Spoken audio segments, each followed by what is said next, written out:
ગુજરાતના અલગ અલગ જિલ્લાઓમાં કોંગ્રેસ પક્ષ દ્વારા ધારાસભ્ય જિગ્નેશ મેવાણીના સમર્થનમાં આવેદનપત્ર પાઠવવામાં આવી રહ્યા છે। જે રીતે ધારાસભ્યએ ડ્રગ્સ દારૂના દૂષણ સામે અવાજ ઉઠાવ્યો છે, જે મુહિમ ચલાવવાની શરૂઆત કરી છે, તેને લઈને કોંગ્રેસના નેતાઓ પણ મેદાને આવ્યા છે અને સાથે જ આ મામલે કોંગ્રેસના નેતાઓ ગૃહમંત્રી અને પોલીસ વડાને ઘેરી રહ્યા છે, કેટલાક સણસણતા સવાલો કરી રહ્યા છે। તે વચ્ચે સુરત ખાતે કોંગ્રેસના જે દિગ્ગજ નેતા છે પ્રતાપ દુધા તેમણે એક પત્રકાર પરિષદ કરી અને શું પ્રહાર કર્યા છે વિગતે વાત કરી। વૈષ્ણવજન તો તેને કહીએ જે પીડ પરાઈ જાનાને રે। નમસ્કાર દર્શક મિત્રો, નવજે ન્યૂઝમાં આપનું સ્વાગત છે। હું છું ફૈઝાન। હાલ ગુજરાતનો સૌથી મોટો મુદ્દો બન્યો હોય તો તે ગેરકાયદેસર પ્રવૃત્તિનો બન્યો છે અને ખાસ કરીને દારૂ અને ડ્રગ્સ મુદ્દે છેલ્લા 6 દિવસથી ગુજરાતનું રાજકારણ ગરમાયું છે, વિવાદનો મધપૂડો છંછેડાયો છે। ધારાસભ્ય જિગ્નેશ મેવાણી જે રીતે મેદાને આવ્યા, તેમણે પોલીસ અધિકારીઓને તતડાવ્યા, તેને લઈને હવે ક્યાંક ને ક્યાંક મામલો ગરમાયો છે। એક તરફ કેટલાક લોકો જિગ્નેશ મેવાણીનો વિરોધ કરી રહ્યા છે તો કેટલાક લોકો તેમના સમર્થનમાં પણ ઉતરીને આ મુહિમને વેગ આપી રહ્યા છે। ત્યારે આજે કોંગ્રેસ પક્ષ દ્વારા અલગ અલગ જિલ્લાઓમાં આવેદનપત્ર પાઠવવામાં આવ્યા અને જિગ્નેશ મેવાણીનું સમર્થન કરવામાં આવ્યું। ત્યારે આજે જે આવેદનપત્ર પાઠવ્યા બાદ કોંગ્રેસના દિગ્ગજ નેતા પ્રતાપ દુધા દ્વારા એક પત્રકાર પરિષદ યોજવામાં આવી। તેમાં જે ગુજરાતમાં બેફામપણે દારૂ અને ડ્રગ્સની પ્રવૃત્તિઓ ચાલી રહી છે તે મામલે તેમણે પોલીસ વડા ઉપર પણ પ્રહાર કર્યા અને કહ્યું, પોલીસ લાજવાના બદલે ગાજી રહી છે। પોલીસે જે કામગીરી કરવાની હોય, જે પ્રવૃત્તિઓ રોકવાની હોય તે કરવાના બદલે કોઈ રાજકીય પક્ષનો હાથો બનીને કામગીરી કરી રહી છે। જો કે આમાં જે પટ્ટા ઉતારવાની વાત છે તે ભ્રષ્ટ અધિકારીઓના હતા, પણ આ વસ્તુ તમામ પોલીસ કર્મીઓ પર લાગુ નથી થતી। તેમણે કહ્યું કે ડિપાર્ટમેન્ટમાં કેટલાક સારા પોલીસ અધિકારીઓ અને કર્મચારીઓ પણ છે જે લોકો માટે સારી રીતની કામગીરી કરી રહ્યા છે, પરંતુ આજે ડ્રગ્સ અને દારૂનું દૂષણ વધ્યું છે તે મામલે પ્રતાપ દુધાતે શું પહેલા વાત કહી તે સાંભળો। છેલ્લા 7 દિવસથી એક મુદ્દો ઉપસ્થિત થયો છે।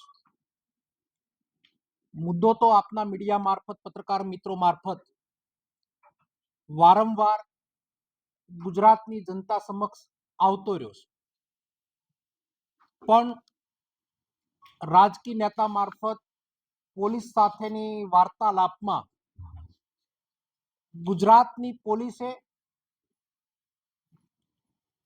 સંસ્કારી, સાફ સુથરી અને પોતે વિવેકી હોય એવો એક રાજનેતાને વળતો જવાબ આપવાનો પ્રયત્ન કર્યો છે અને રાજકારણ આપવાનો અને રાજકારણનો રંગ આપવાનો પ્રયત્ન કર્યો છે। ત્યારે સાસવારે આખા એક ગુજરાતમાં મેં 10 વર્ષ પહેલા સૂત્ર સાંભળેલું કે ઝૂમતા પંજાબ। આજે ગુજરાત એ ઝૂમતા ગુજરાતની અંદર નાનું બાળક પણ બોલી શકે। સુરતની આ પ્રેસ કોન્ફરન્સ મારફત ગુજરાતની જનતાને પણ વિનંતી કરું છું કે આ કોઈ એક રાજકીય પાર્ટીની લડત નથી। દારૂ અને ડ્રગ્સ આ લડત જન વ્યક્તિની લડત છે। હર કોઈ વ્યક્તિએ આ વાત ઉપર બોલવું પડશે, હર કોઈ વ્યક્તિ આ વાતને ઉજાગર કરવાનો પ્રયત્ન કરવો પડશે। બધી પોલીસ પણ ખરાબ હોતી નથી, જેટલી પોલીસ ખરાબ છે એને લાગુ પડતો આ નિયમ છે।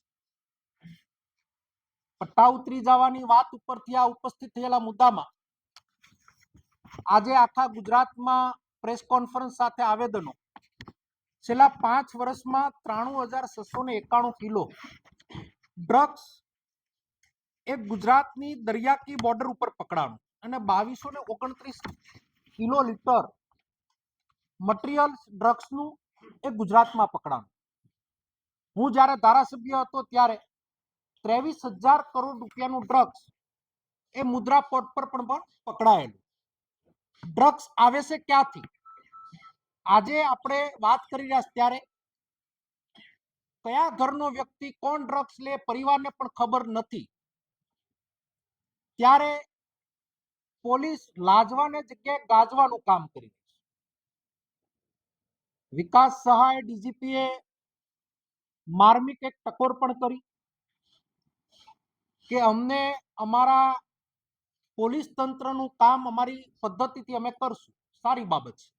રાજકીય લોકોએ હસ્તક્ષેપ ન કરવો જોઈએ, ખૂબ સારી બાબત છે. પણ આપના મારફત સહાય સાહેબને પૂછવા માંગુ છું, જે જિલ્લામાંથી આવું છું, એક પ્રકરણ એ જિલ્લામાં પણ બન્યું ને એક મોટું આંદોલનનું, એક નારી સુરક્ષા માટે અપાણું, સમીક્ષાની કમિટીઓ બની, ટીમો બનાવીને આપના ટેબલ સુધી પેપરો પણ આપ્યા. આજ સુધી તમે ન્યાય કરી શક્યા ખરા? આજ સુધી તમે રિપોર્ટ આપી શક્યા ખરા? ઝૂમતા ગુજરાત બનાવવા માટેનું અમુક આઈપીએસ લાગુ પડતા લોકોને લાગુ પડે છે. સારા લોકોને અભિનંદન પણ આપીએ છીએ અને શુભેચ્છા પણ આપીએ છીએ. રાજતંત્ર એટલે કે રાજકીય લોકો અને બ્યુરોક્રેટ એકબીજાના પૂરક છે. ત્યારે તમે નિર્દોષ કોન્સ્ટેબલ, પીએસઆઈ અને પીઆઈ લોકોના પરિવારને રોડ ઉપર લાવી શું ગુજરાતને સંદેશો આપવા માંગો છો? તમે તમારી આસકલાઈ, તમારી હલકાઈ છુપાવવા માટેના અખતરા કરી રહ્યા છો. આ પ્રેસ મારફત ગુજરાતની પોલીસને હું ચેલેન્જ કરું છું. તમારામાં નૈતિકતા હોય, તમારામાં હિંમત હોય, તમે ડ્રગ્સ માફિયાને પકડો, અમે તમારું સન્માન કરવા આવશું. અમારી પાર્ટી તમારું સન્માનિત કરશે. પણ તમે બુટલેગરોને સાવરી રાજકીય ઉપયોગ કરી રહ્યા છો. તમે સત્તાધારી પાર્ટીના અમુક પોલીસવાળા એજન્ટો બની ગયા છો.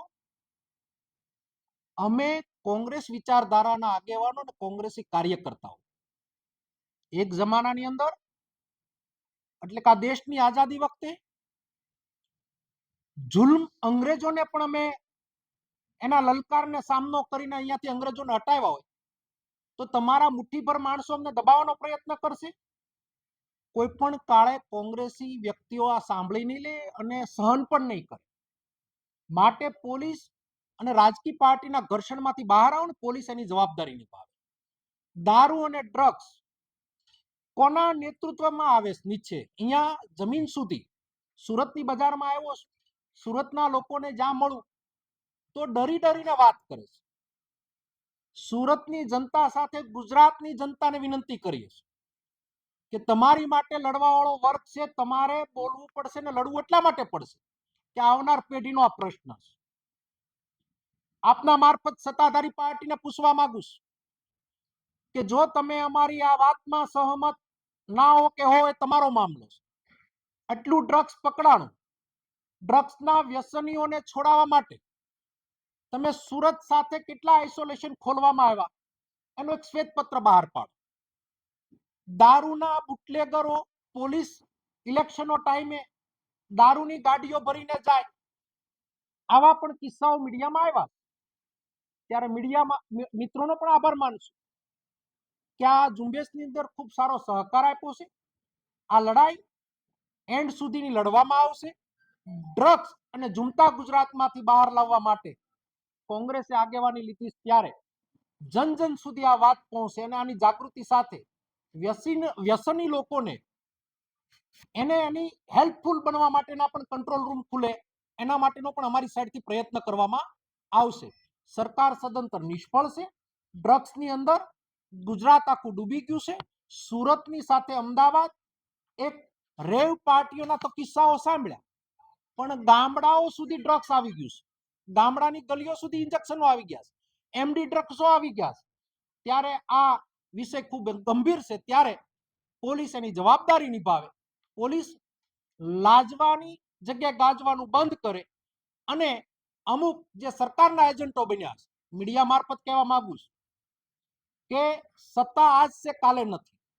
ઇતિહાસમાં જાઓ તો દેશના ગૃહમંત્રી એટલે કે દેશના ગૃહપ્રધાન અહીંયાના ગૃહમંત્રી હતા, ત્યારે ખોટા કામોની અંદર સાબરમતીમાં કેટલી પોલીસ ગઈ એનો પણ ઇતિહાસ તપાસી લેજો.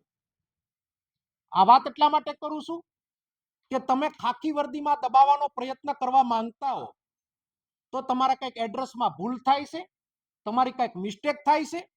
તમે ગુંડાઓને પકડો, તમે અસામાજિક તત્વોને પકડો, તમે ડ્રગ્સ માફિયાઓને પકડો, તમે બુટલેગરોને પકડો, બધાને જેલ હવાલે કરો, અમે તમારું સન્માન કરવા આવશું. બાકી વાત કરીએ પ્રમાણે આપે સાંભળ્યા હતા કોંગ્રેસના દિગ્ગજ નેતા પ્રતાપ દુધાતને. તેઓ કહી રહ્યા છે કે જો પોલીસ અધિકારી ડ્રગ્સ માફિયા બુટલેગરોને પકડશે તો તેમનો પક્ષ અને તે ખુદ એ અધિકારીનું સન્માન કરશે અને આવી રીતે તે જે પોલીસની કામગીરી ડ્રગ્સ માફિયા વિરુદ્ધ ચાલશે તેમાં સમર્થન પણ આપશે. પણ જે વર્તમાન સ્થિતિમાં તેમણે પ્રહાર કર્યા અને કહ્યું કે પોલીસ લાજવાના બદલે ગાજી રહી છે અને પોતે વિરોધમાં ઉતરી હોય તેવું લાગી રહ્યું છે, જેના જ કારણે મામલો ગરમાયો છે. દર્શક મિત્રો, આવા જ નવા વિડીયો સાથે આપણે માહિતગાર કરતા રહીશું, એટલે નવજીવન ન્યૂઝ જોતા રહો. વૈષ્ણવજન તો તેને કહીએ જે પીડ પરાઈ.